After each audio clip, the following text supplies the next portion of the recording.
Thank you. Thanks, Liz. Thank you, Liz. Okay, so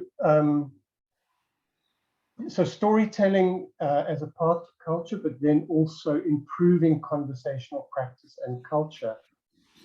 Noting the simple fact that organizations are essentially sequences and series of conversations. If you think about it, if you don't have conversations in organizations, there's not much organizational life. It's almost impossible. And that's true of all life. And so that if you can help their conversations to be healthy, that offers a very strong route to change. So that was quite big. And then there's an exploration of the notion of culture. And I'm very excited to hear your ideas on this. That's one of the big questions. And I think for me, culture was always this, as I said in the paper, this nebulous thing. And then Sue Davidoff helped to remind, to see that seeing it as something, as a phenomenon on its own, is a problem. And so again, just to read a piece here. And so I've come to realize that culture is not some mysterious cloud that hovers between us, but comes from within inside ourselves continuously. Each of us is implicate. Each person is an agent of culture, either reproducing or changing it in what we say or do not say, in what we do or do not do. We echo culture between us in our regular relationships and activities.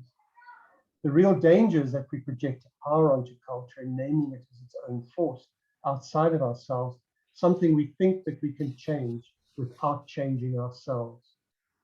And when it becomes all-encompassing, then the concept can become useless, or worse, anything to anyone, and thus disembodied from individual responsibility and agency.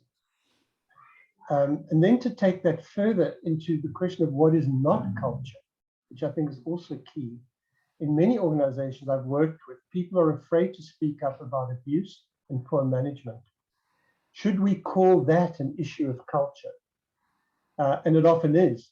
So such a climate of fear may appear to be cultural, but the source can often be tracked to managers or leaders who perpetuate that fear to serve other ends, whether their own interests or of those interests of others, or orders that they represent from the hierarchy. In this case, the aid industry comes to mind. So fear cascades through organizations. And is that a culture? I'm not sure, because that's how hierarchies work. So calling it a culture issue may be a distraction from naming the problem for what it is, the exercising of dysfunctional and dominating power. And I'll talk a little bit about, in fact, just moving on to the notion of hierarchy. So is hierarchy necessarily dysfunctional? Sue and I had a good discussion this morning about that. So, in many organizations, especially in business and government, whether that hierarchical power is dysfunctional or not, it's kind of taken as a given, and staff buckle under. That's the terms of service. But in this organization of politically aware social change activists, hierarchical power is quickly experienced as bullying or manipulation. And that's what the culture survey was saying to us. So it's difficult to bring hierarchy into NGOs, and we know that. And so there is a question here to ask of all organizations in all sectors, how much hierarchy is appropriate and in what context. I think we must be careful not to demonize hierarchy. There are places where it is appropriate. But certainly there was a very strong sense in this case that hierarchy had become seriously dysfunctional and the roots of it needed to be explored. Again, is it just behaviors, or is it cascading demands that ripple through the industry? Okay, so not too much more. The other thing, and obviously this follows on from that, there was an examination in the paper on work overload. And in many ways, I have the feeling that this is the thing that stresses the organization most and that brings out the worst in everyone. So any residual exclusions, racism, gender issues, and the source of bullying, this work overload, a lot of it, that some of it comes from within, kind of over responsibility, over commitment, hero approaches within organizations to save and solve the world. There is a shadow there, but also from the dominating demands of the aid industry that puts stresses on the organization and brings out these behaviors in that stress. And we know that you often do really see the culture of an organization when it is stressed. A lot of it does come up. And then lastly, I want to talk about a polarity that came up, and you might remember, some of you, between kairos and chronos, our concept of time. In fact, there's another paper that I realized I could write, and maybe will still write, which really, instead of looking at ironies, looks at polarities and dilemmas. And we know that when you delve into the nitty-gritties of culture, a lot of these polarities come up. So in terms of culture, and if you're talking about the values and principles that you live by, these are not obvious things, because almost every value and principle has a culture. This is something that Mario van Buschroten, just to remember him as one of our gurus of CDRA, brought to us. So almost every value and principle has a polarity, which throw dilemmas at us that can only be resolved contextually. This is why recipes don't work. So for example, confidentiality versus transparency. There's a big one that often is confused in organizations. A huge management polarity is one of supporting and challenging. We want to be supportive. We also need to challenge. What is your culture? How does it live between those two impulses? Too much support or too much challenge?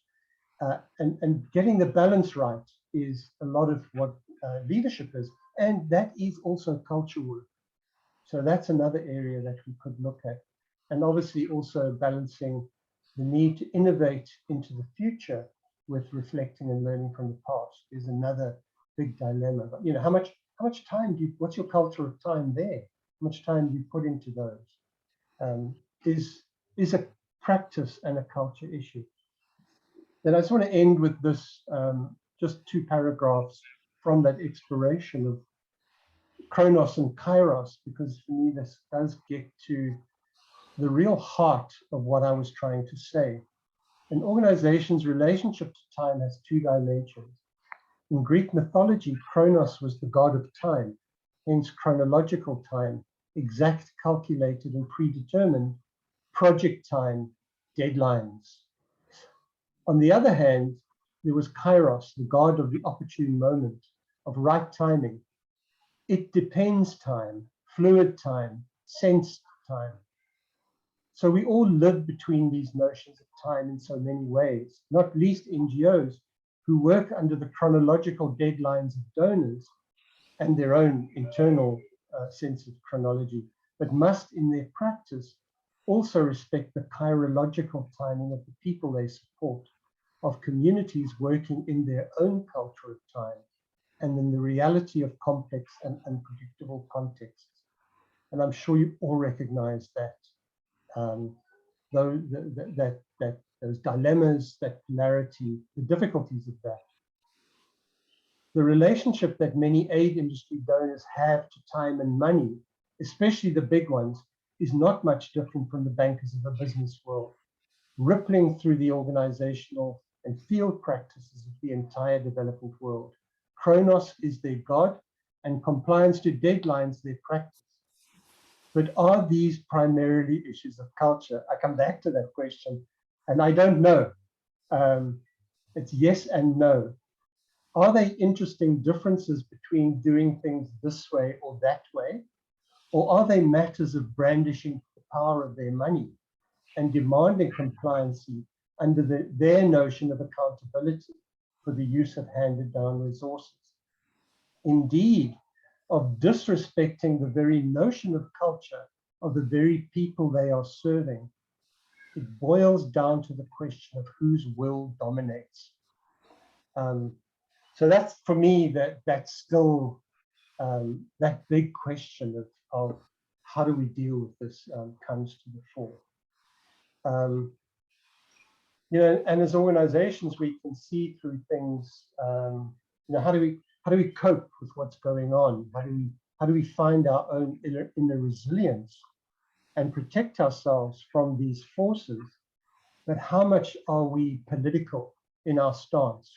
And do we commit to combating those forces that are antithetical to what we're trying to achieve in our missions, and the respect that we need to have with the rhythms, times, cultures of the very communities that we're wanting to serve? So that's that. So Sue, I don't know if you want to open up here, or should we go straight into groups, or anybody wants to have a question or a comment? Noting that we are going to have groups and plenary. Yeah. I think maybe, yeah, Doug, thank you for opening this up and for sort of problematizing the idea of culture.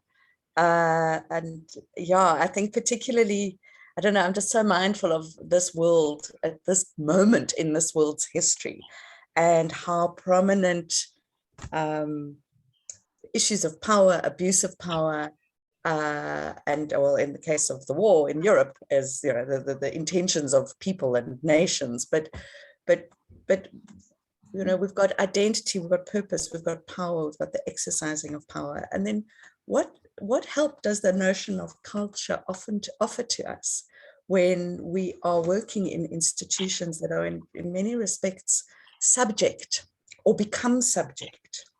And then, you know, what do the behavioral sciences do? The idea of individual agency or collective agency in light of that kind of overbearing and overwhelming institutional enforcement of power and will. What role working with the idea of culture, both as culture as potential to transform, but also culture as something that perpetuates harm?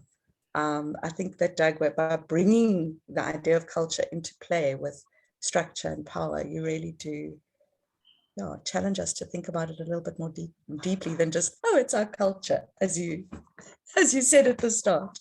So there might be, are there any questions or comments right now? Anything that's come up for anyone that you'd like to either just remark on or raise a question? And there, Doug's put up his overarching questions in the chat box again. Anything from anyone for now? There's Liz. Thank you. Hi, Doug. I love the paper, particularly as I'm trying to write up my own reflections of my OD work with the same organisation over the last 7 years. So it's been really helpful having a chance to get your perspective, and Des's work with you as well. I just wondered if you could say a little bit more, because I love the bit, you did mention it, I just thought it'd be really nice to hear a little bit more about lamentation and sadness and the place of feelings in relation to that big data in a way around culture, but also how that might link to some of the bigger sadness that we, you know, that's happening in our context at the moment as well. But just the place of, yeah, lamentation and sadness that you picked up in that beautiful poem from Rilke. I don't know if you wouldn't mind just saying. Liz. Gosh, I don't know how much more I can say, because it was really something we noticed, but didn't feel we could do much about it. You know, as we said there, it's kind of, we just had to let it happen. It wasn't a problem to deal with. It was something we noticed, and I suppose that it felt real, it felt authentic, and yeah, we didn't want to mess with it, I suppose, is a very obvious way of saying that. It did get mentioned to them because, once they kind of read earlier drafts of the paper, because we have been keeping in touch about this paper with them. And I think they acknowledged it and they saw it. But I think it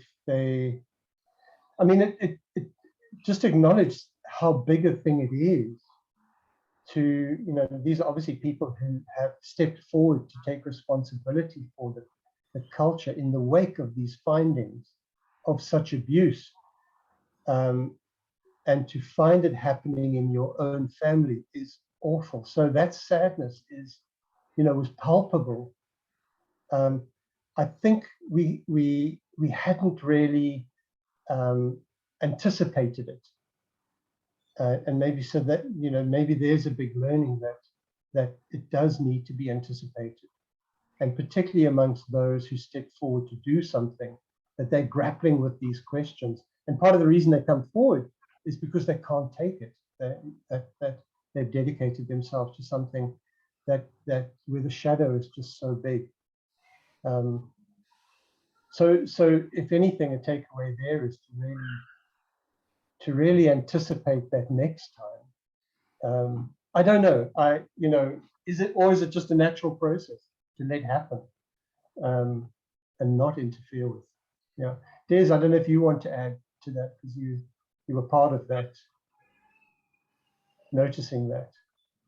Yes, I think other than just to say, yes, it's a phase and a realization, when you are mirrored something and the truth, there's the whole thing about acceptance and denialism. And yes, I think linked to the aid industry and do-gooders, we shouldn't be seeing that kind of report coming from such a wonderful do-gooding agency, So I think it's all of that wrapped in. Thanks, Des. I see Chin, you've got something as well. Thank you. Thank you so much. The paper was so rich, and I brought out my book from 15 years ago, where I started to use CDRA tools with the organizational accompaniment that I was doing. And right now I'm in the same place with a different role and a different organization using CDRA tools and trying to work with this organization. And something, I will come back to the lamentations because that also is very important. And it's something struck me when Liz asked, to hear more. But culture eats strategy for breakfast. And that I didn't know whether to laugh or cry, because we had with this organization strategy planning in December. And these couple of months trying to move forward, working on the strategy, the way of working, the way of being of the different teams, the different members of staff, the SMT, the senior management team. It has been very, very challenging. So that, and very, very rich. The entire paper was very deep and very rich for me. And about the grief and lamentations, a lot of organizations are having to let go the ways of working and how they function, registration, the whole way of life of civil society functioning in Myanmar because of the coup and the civil war.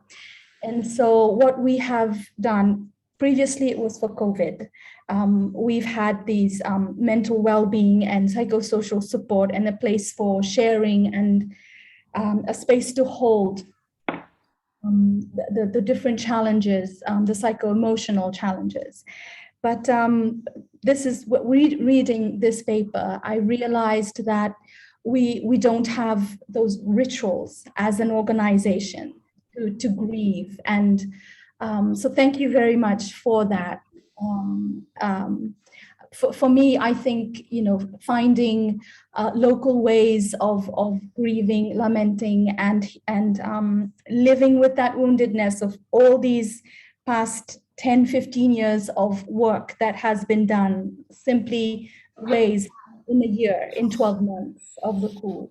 And trying to, see how we need to be creative in doing the work that we need to do and respond to what's happening in front of our faces as well. So yes, I will leave that there. I don't want to say much more because we'll be discussing in groups as well, but I really, really appreciate this. Thank you very much. Thank you, Chin Chin. Wow, yeah, everywhere strikes me. I think it's been mentioned in this forum before, there was a poem that for many years we would read once a month at CDRA when we gathered for our reflective learning spaces. It's called The Sleep of Prisoners, written by playwright Christopher Fry. But there's a line in it about when wrong comes to face us everywhere. And it feels like we really are, in our big global context, there's wrong come. And then what does that ask of process facilitators who work with the human heart, who work with softness, who work with, inclusivity, when wrong, the exercising of wrong, of the power of wrong is coming to face us everywhere. What is our work? And I just want to read Khalib's comment in the chat box. If we view organizations as microcosms of what is happening in society, what lessons are there for us when working on the national culture change? What does it mean for all us do-gooders for how we need to change? Oh, what is ASIA? How do we step up out of sort of passive strategy into active strategy, so that strategy is not getting eaten for breakfast, but it actually rises up to meet what's asking to be met? Yeah. Can I suggest let's move towards the group discussions, but hopefully you can all see the questions. I put them in the chat box, but I'd like to suggest before we break into groups, just for us to sit quietly just for a few minutes and really just look at the questions, make a few notes, so that we come a little bit prepared into our group discussions. So maybe just 3 minutes is enough, actually. And then we'll put you into groups of 4 or 5, if that's okay. Yeah.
I think it goes without saying to link it to experiences that you've had as well. It's always good to ground it.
Okay, I think Doug's probably got groups for us. So Yeah. maybe you can zoom us off, Doug. And how long are we going to have? Till 20 past the hour. That sounds good. Brilliant. Yep. Okay, we'll keep in touch with the groups. All right, enjoy and see you soon. Thank you.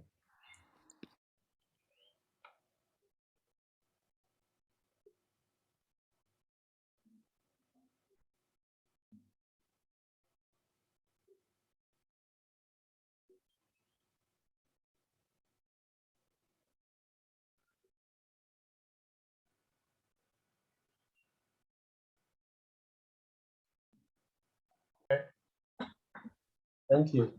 Let's And I was saying that I was doing a piece of work with a consultant from Zimbabwe, and over a discussion one evening, he said to me, he thinks coming from Zimbabwe into South Africa, which was fairly early on in our transition, he said he thinks sometimes the most difficult thing to do is to transform something that is already there. And it's easier sometimes to just create something new. And I mean, I always thought about that because it's not that easy to transform. That's really the point we were trying to make. But you have to understand it in relation to the conversations we had earlier before that with Sue and with others in the group. Yeah. So there, I finished my point, Farid.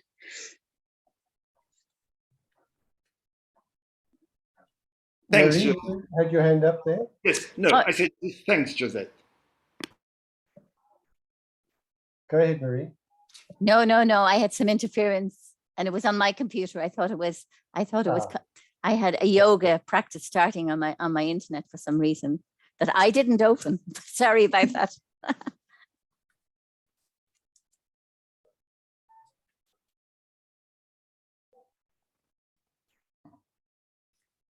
maybe I'll pick up.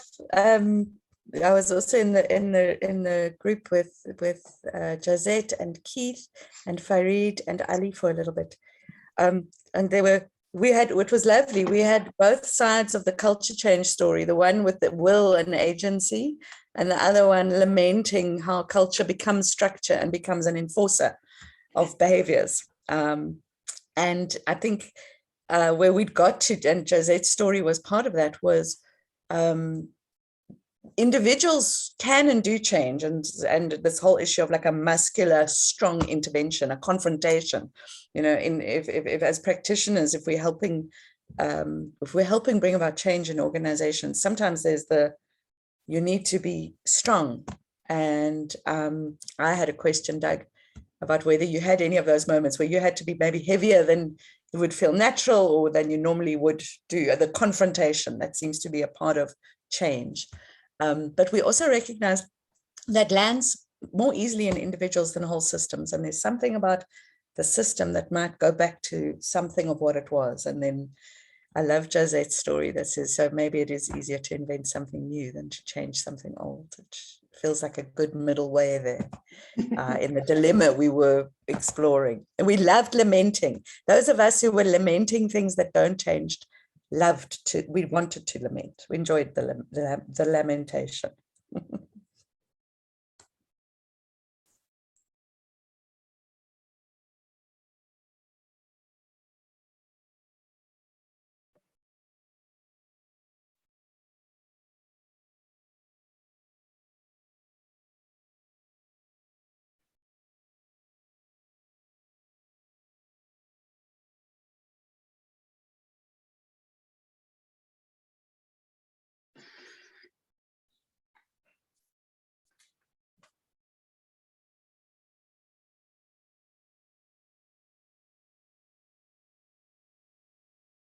We had a really wonderful conversation with Kathy and Desiree and Letitia.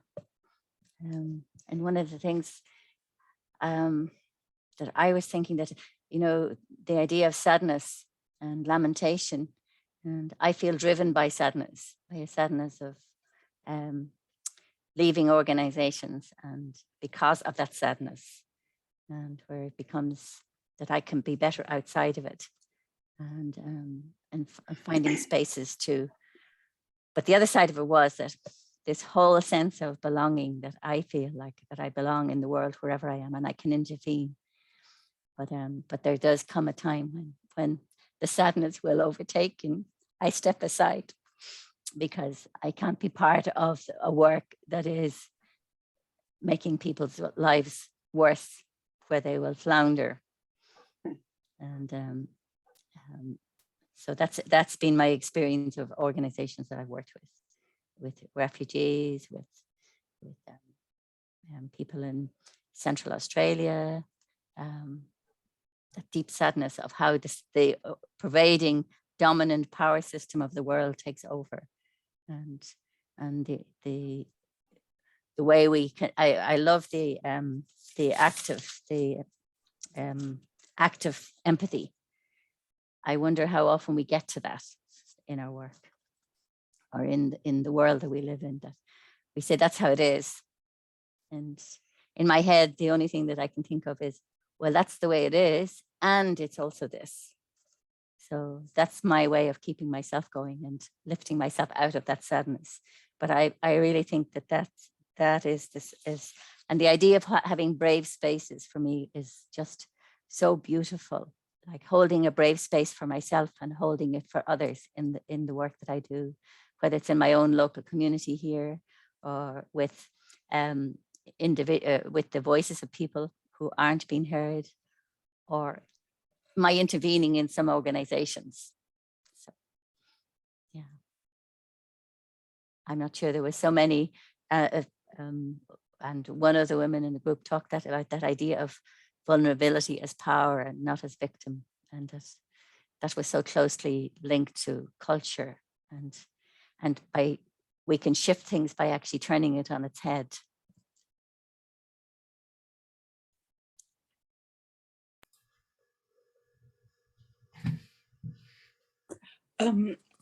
You know, I think the conversation made me think a lot about language and the language, how the language we use informs the discourse and informs the overall narrative.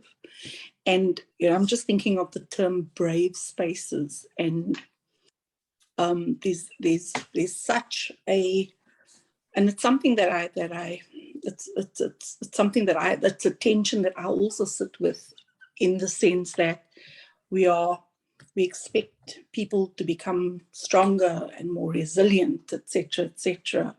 And does it come at the cost of denying the pathway to strength is vulnerability? And so instead of creating brave spaces, and let's create vulnerable spaces. But there's something about language that people often stay away from certain language, because organizations, even though organizations are made up with people, the focus being productivity, profit, creates a disconnect with the very people who make up the organization, and how that the lack of acknowledgement that we are all as humans profoundly connected, how that denial of who we are as human beings and what it is that we need in order to be better. And I use the word better also very carefully. What impact that has on culture and on practice. Yeah, so I'm sitting with more questions. I was fortunate to be sitting with 3 people whose life is about coaching and grappling with these questions, either in organizations or one-on-one or in communities. So it was really quite privileged, and we spent quite a lot of time about that role of the outsider coming in. And in fact, how much humility is needed in that. So if you, as you're stepping in, even if you're from, in one example, even if you're from the community, you don't necessarily know the culture. So in one example, for instance, one of my partners was coming in, but obviously from the role as an expert outsider, and there was a language barrier and all sorts, and a cultural barrier in terms of how the work and the workshop would run, flip charts and all sorts of things, which was foreign to the people.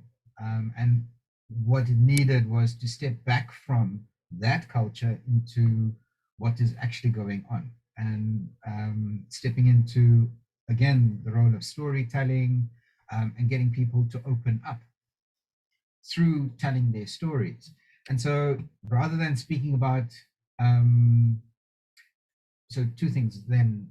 One was the notion of, in French, honte, or shame, that often culture also describes what we are ashamed of, or we feel less about. And when that is reflected to us, that might cause some pain of recognition and some hurt that we are carrying, and also intergenerationally. But in this clash between these two cultures, there was also some shame. Oh, we're less than, maybe. You know, we can't engage in this way, so we'll just keep quiet. And so for us to be very careful about those sorts of interactions. So instead of speaking about brave spaces or vulnerable spaces, like the language input, we started talking about the space to be courageous, because courageux, or courage, comes from the French word cœur, the heart. So actually to enter into the conversation with an open heart, rather than vulnerability, which is really about something that you want to protect and close off. And even brave sets up quite a bullshit attitude.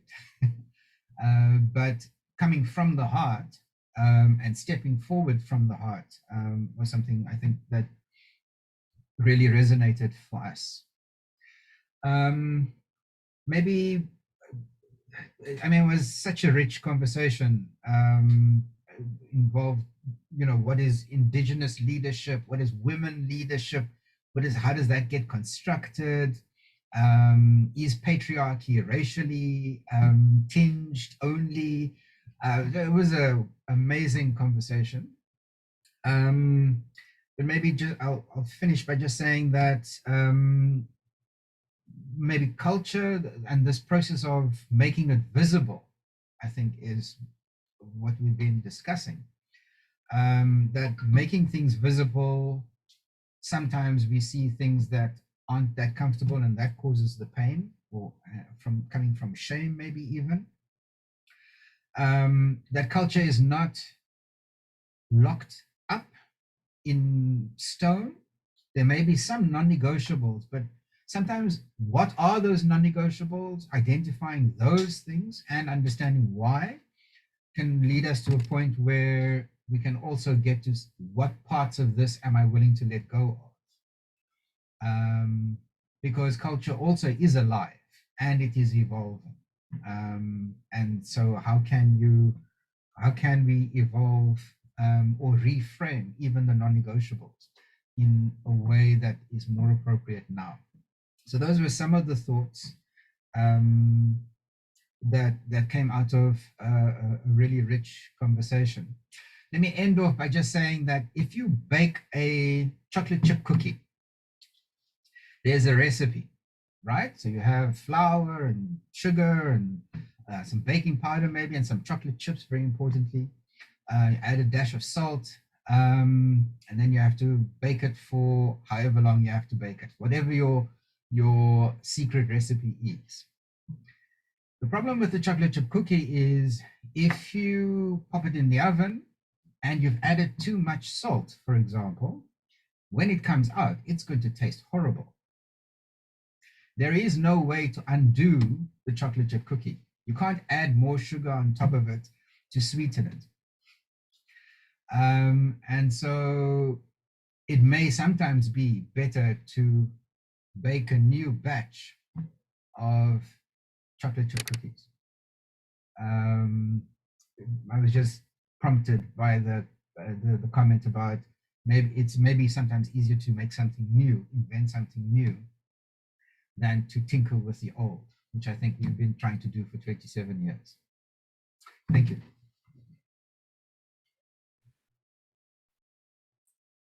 I'd love to build on that, Galib.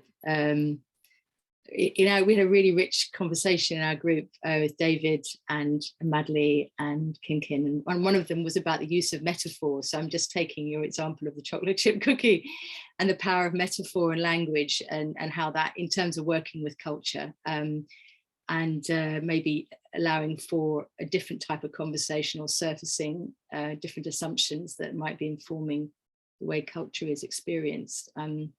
And we talked about the role of art as well, and how art and artful and play, and how that too can also bring a different way of seeing and experiencing and having a conversation around culture. For me, I found, just from my work with the same organisation that Doug's been working with, really focusing in on the role of collective leadership and how that sets a tone and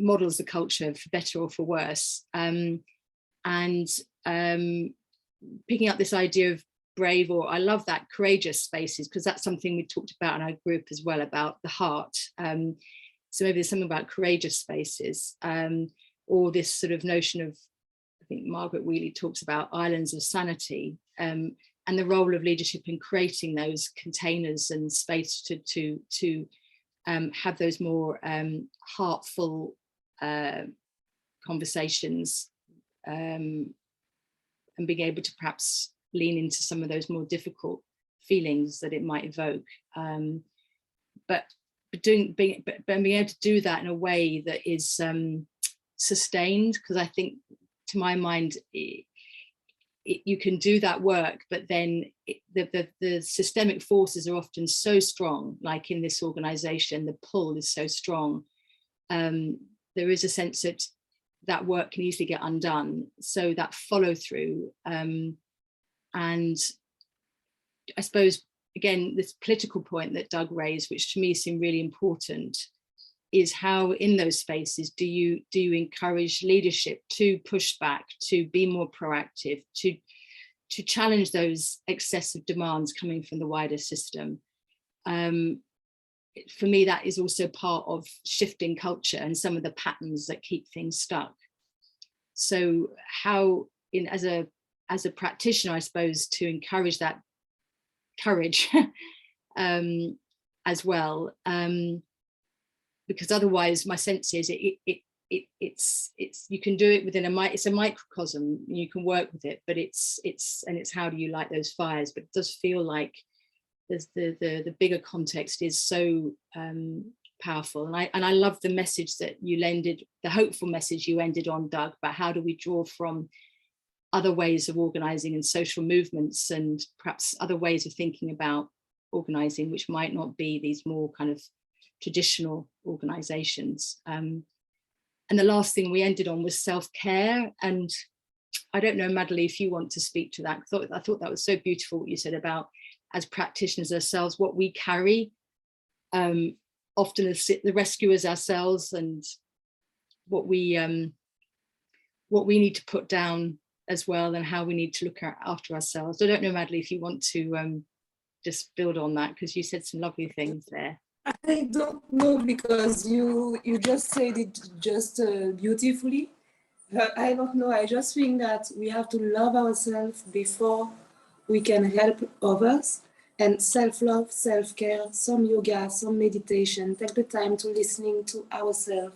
Sometimes to say, okay, today I can't, because I don't have the energy, I don't have the space, the room within myself to be able to take more, because I am also a human being.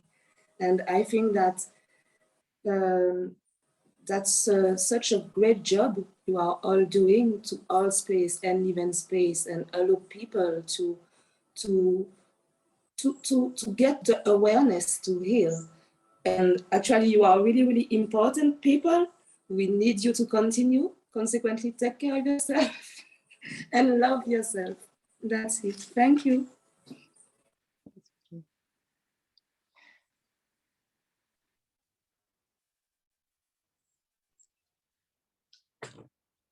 If I may, it's something that I've just been thinking about. There's a lot of focus on storytelling, which I really believe is powerful. But I think as a coach, as a facilitator, psychologist, I often also think about, is storytelling in and of itself healing, or could it re-traumatize? And I feel very often we go into organizations and we build trust, and people tell their stories, and there may be an expectation that through sharing their stories and having their voices heard, there might be something beyond the sharing. There's an expectation. I don't know, do we need, I just feel that we have a responsibility also to think about the ethics around storytelling, and that the sharing in and of itself is not always healing, and how we manage the polarities of that. People may end up feeling exposed. I mean, Doug, you described how, very often you walk a journey with an organization, and at critical points in the process gets stopped, and it happens very often with organizational change, and people are left hanging. And I just wanted to reflect on that process as well. So the empathy, it's there, and then, it's gone, and people are left.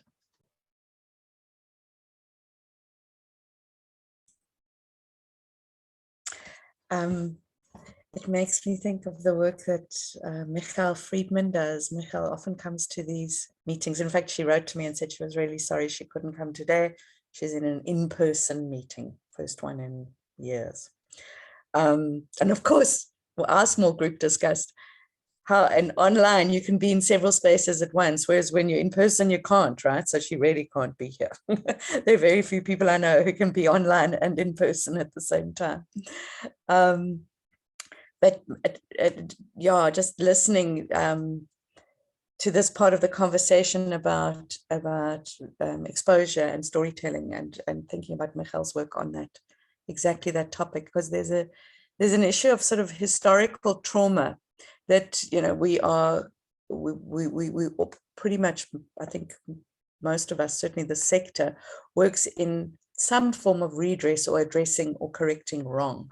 So the trauma that people live with, maybe ordinarily, is it's in some way be foregrounded anyway through the nature of the work that we do, or the topic of our work. And then add to that the traumatizing effect of this relentless sort of factory production, growth, extraction oriented approach to work that Doug writes about so beautifully in his paper. And it makes me realize we are treading on very fragile ground. And, I remember years ago, not that there was less trauma, there was, in full kind of apartheid times, there was arguably more trauma. But storytelling was a way in which people strengthened themselves. And it seemed, perhaps I'm naive in my recollection, but that we could use storytelling in a more robust way. And there were times when it was just, people who'd been detained, where there were breakdowns in the storytelling. So it was not like it went completely smoothly, but there was something about connecting to experience that strengthened people in their resolve. And again, I'm thinking about the people in Ukraine now as well. There's something about, like, so you can use storytelling to build resilience depending on your circumstances.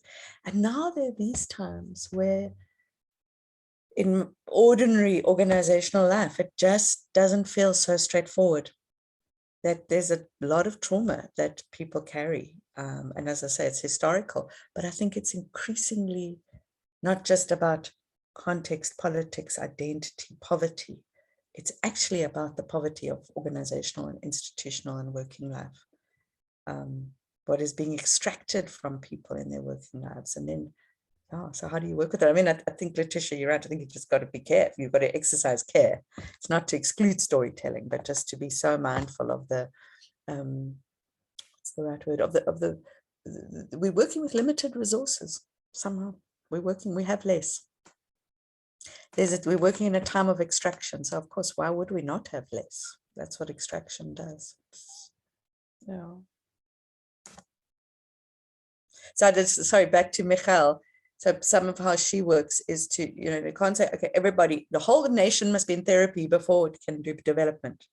But rather, and I know Khali, but one of our other colleagues, Undina, also works in the space of like working with development challenges, whatever they are, transformation, improvement, community, self-help, whatever it is we're working in, but in a way that is respectful of and mindful of the healing that needs to be happening while doing the productive engagement or the transformation. We don't have the, it's just not possible to separate them. You've got to be doing both.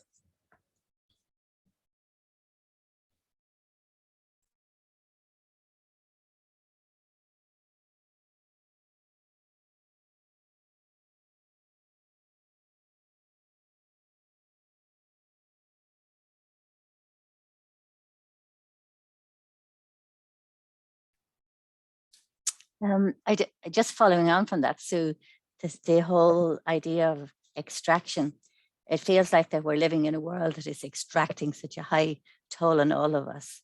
And organizational lives and our personal lives, I think, are just reflecting that.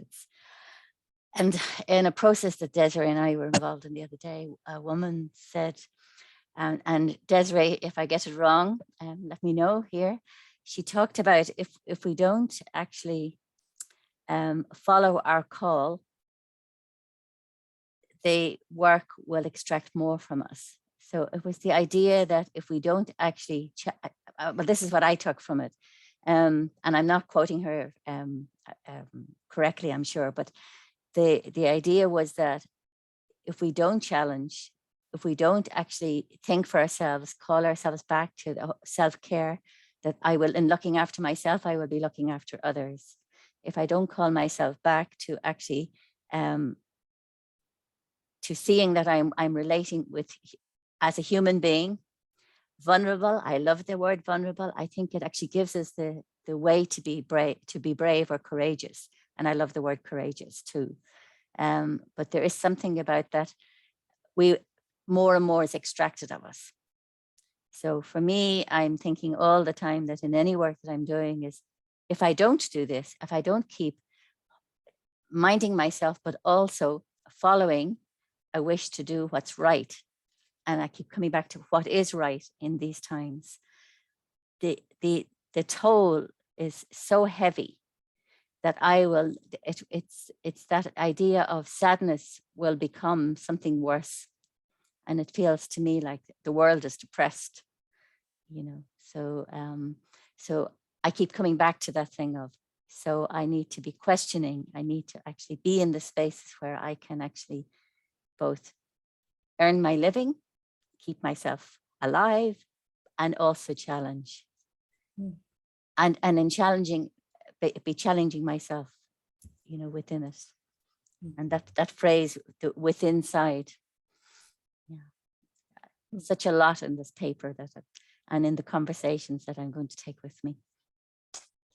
Thank you, Mary. I'm suddenly mindful we're rushing to an end. It's amazing, these spaces, they feel so spacious until they're not. But I would like to give Doug the last few minutes just to share what Doug, what have you heard? What are you taking away? What stands out for you? And then I'll tell you a little bit about our next session. But over to you, Doug. Yeah, well, thank you so much to everyone. In fact, I'll have an opportunity, because this is partly how we design this whole process, to go back and rework some stuff based on what I've heard here, because I think you further deepen some very important places. So some of the points, just to reflect back, and that got me thinking. So you asked about the hard interventions, and it was interesting that this culture working team was excessively sensitive to not forcing anybody to do anything ever, which for me was, and I do say excessively because I you know, in all my experience with organizations, there are points where you must accept organizational responsibilities, as much as the organization must give freedom to be your best self in doing the work. There are things that are required, and this came to a point. And Des, correct me if I'm wrong, but I think we came to a point around the kind of culminating series of dialogues, and the question was, would it become compulsory for everybody to be there? You know, these storytelling for everybody to come forward, and for us it was quite clear, yes, everybody had to be there. If you are employed by the organization, part of that is to show up in the processes that matter. So that's one answer to what you were saying, Sue. At least making sure that people, if they're part of organizations, be organizational. I loved, Letitia, thank you for raising the thing about language, because I mean, just increasingly I see that, you know, new language, new discourse, new kinds of thinking are so important. A lot of our stuckness is around old meanings and old words. I mean, do bear in mind that whether safe, brave, vulnerable, courageous, those are also, you know, contextually and culturally appropriate depending on where you are. There is no one word that is globally best. There's no such thing as best practice, as we know. But the interesting thing was, it wasn't, I mean, I think, you know, whether it been brave or courageous, the important thing is it was a movement away from safe. And I think people had, that word safe is very passive. And although it's still a big word everywhere, there's kind of notions that safe is also comfortable, protected, and immobile. And so I think any of these other words is preferable. The one that people seem to catch on was brave, but I'm sure any of them would have helped. But thanks for that, Letitia. Certainly, it kind of wakes me up again to just the importance of language. And of course, you know, the added difficulty here is that the organization we're working with is spread all over the world and located in their own different subcultures, even within the societies that they're in. But there is an NGO type culture that kind of sits across all of those. But I think that's a whole another place to explore. Again, Letitia, you raised story healing or re-traumatizing, and we did have these discussions. And also when we had asked people to come forward to tell their stories, actually, those that did come, the stories they brought didn't hit the note that we were looking for. Initially, remember, if you remember the paper, we had said people could connect with each other kind of informally and tell their stories there, and then in kind of identity groups. And that was all around strengthening that voice, so that when it came to the more potentially traumatic space of making yourself vulnerable, hopefully there would be some strength. So there was that sense, and that's kind of an old practice that we know. I think from some of the original feminist practices were, women must get together and strengthen each other before venturing out and confronting the world. Interestingly, one thing that worked amazingly well was, so instead of getting people to tell the stories, a couple of people went out and collected paragraphs of traumatic stories. And then the two of them read them alternatively. So nobody had to bring their own voice themselves, but their voices were brought in very respectful ways. And that just hit we were really pleasantly surprised how that hit. So just little vignettes that were gathered from all over the organization that kind of brought that story. Very, very powerful. Sue, one thing that I'm really going to look at again is the notion of organizations themselves as traumatizing and abusive. And this takes me back to old conversations in CDRA about how the sort of postmodern and perhaps now millennial and whatever comes after that individuals are way ahead of these old tired organizational forms that we have. And so we really do have a big challenge. How do we rethink organization that meets individuals and does bring out the best in who they are? Because, as you were saying, the opposite is happening these days. So that's all I have for now. But again, thank you. This has been really wonderful. Brilliant. Thank you, Doug, and thanks everyone. I see we're right on the edge of 2 o'clock. So I just want to briefly. You're on mute, Sue. Chaos. Sorry, there we go. Our next meeting. So thank you, Doug. Thank you, everybody. I know we're just on 2:01, but to remind you all, our next meeting is 21st of April. Keith, who was here today for most of today, will be presenting. And we talked about space a lot today. And so this space is about the architectural space. Keith is the architect who designed CDRA's building, and also those of you who know Towerland, where Sue Davidoff and Al Kaplan are in the Southern Cape. So he's the architect of architecture as social process and architecture for social process. And it's going to be a really, really interesting delve into a different kind of practice, but supporting the same thing. So I hope to see you there, and we'll send out reminders and all of the rest as well. And thanks all for being with us. And thank you, Doug, for fantastic space created today. Yeah. Thank you, Doug, and everyone. Thank you so much. Thanks everyone. Lovely to see you. Bye-bye. Thanks. Bye. Bye. Bye. Bye. Bye.